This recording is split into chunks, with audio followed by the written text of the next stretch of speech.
Il-President ta' Malta Miriam Spiteri de Bono qalet li punt vantaġġuż ta' dan l-istħarriġ propju fl-2025 u għal-fatt li issa jistgħu jitqablu ċifri mal-aħħar 5 snin. Qalet li bekk tista' ssir analiżi aktar komprensiva ta' liema direzzjoni l-Maltin u l-Awċin mixjin leha. Fid-diskors tagħha matul il-konferenza tal-Istat tan-Nazzjon, il-President qalet li t-tema ta' din is-sena għajmet ħafna interess anke waqt numru ta' diskussjonijiet li seħħew matul il-ġurnata. U din tmissil kulħadd. U kważi qisu kulħadd għandu xi jgħid fuqha. Apparti il-fatt li kellna 4 panels b'esperti u kellna wkoll minn ta' overview ta' ċerta policies kif qed jinbidlu minn ċerta istituzzjonijiet governattivi.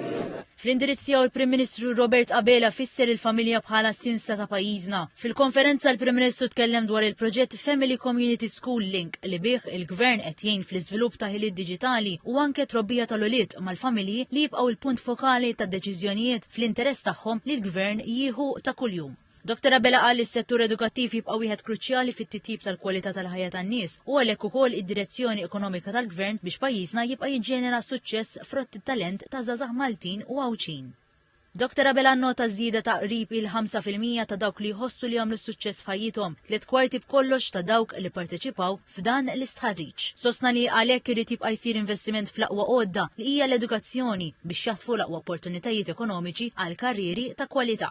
Il-kap tal-Oppożizzjoni u tal-Partit Nazzjonalista Bernard Grech qal li dan l-istħarriġ jiforma l-eruq ta' dak li jsawwar lil poplu bħala Maltin u Awċin. Qal li l-istat tan-nazzjon mhux biss sors ta' dejta imma sejħa ta' riflessjoni. Irrimarka li l-frażi il-bniedem u qabel kollox m'għandix tkun biss mantra politika imma viżjoni u kejl li permessjaw il-politiċi jridu jfasslu il-politika tagħhom. Qal li fil-waqt li ċifra ta' 72% tal-Maltin huma kontenti hija spunt pożittiv, wieħed irid iqis xi tfisser li 50% jgħixu ġurnata b'ġurnata. Għalli din tista' tiġi interpretata b'diversi modi u bekk staqsa jekk l-ekonomija ta' pajjiżna u x'veru qed issarraf ħajja ħjar għal kulħadd.